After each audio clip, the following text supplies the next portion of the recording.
allan o'r gyfrol, dwi'n mynd un cerdd fach arall sydd ddim yn y gyfrol am resymau chwaith ar ôl hon. Ond enw'r gerdd yma ydi Cymry, Uniaith, Olaf, mi sgwennes i hon ar gyfer her can cerdd teadag yma llynedd.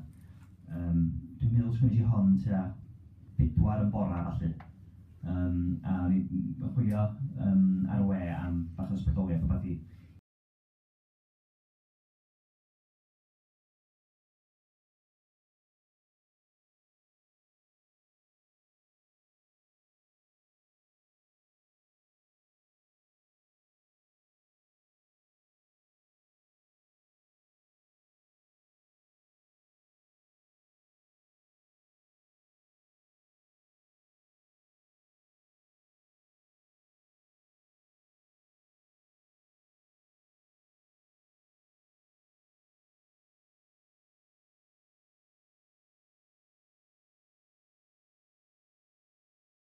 A mi o'r erthigol ar y wefan yma o'r 60au yn sôn am y Cymry, Uniaith, Olaf yn Llun.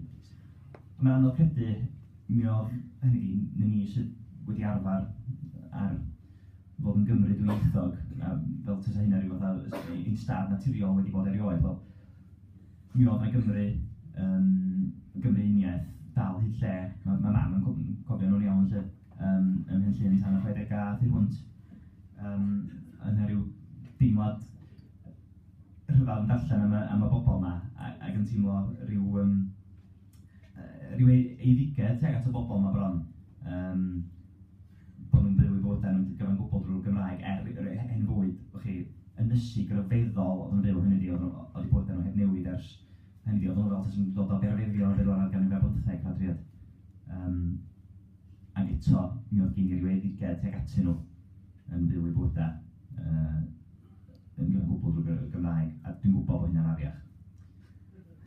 Dwi'n gwybod pam nes i ddweud hynna ar ddiwedd yr rhagladon. Dyna di'r luniau llynta'r gerdd, so nes i ddisgyn i fewn i ddechrau'r gerdd ar ddiwedd yr rhagladon yn ddeiriadau. Dyma fi'n dechrau'r gerdd fan. Go. Dwi'n gwybod ei bod hi'n afiach deisyfu bod fel nhw. Peth hyll fyddai ei ddigeddu wrth ei cylch cyfyn, mawr hau tydynod ei hanwybodaeth fel adda yng ngardd Eden. Ac eto, ni alla beidio dychmygu canu fenaid o'r Saesnigrwydd hwn, cael bod yn gyfan unwaith eto.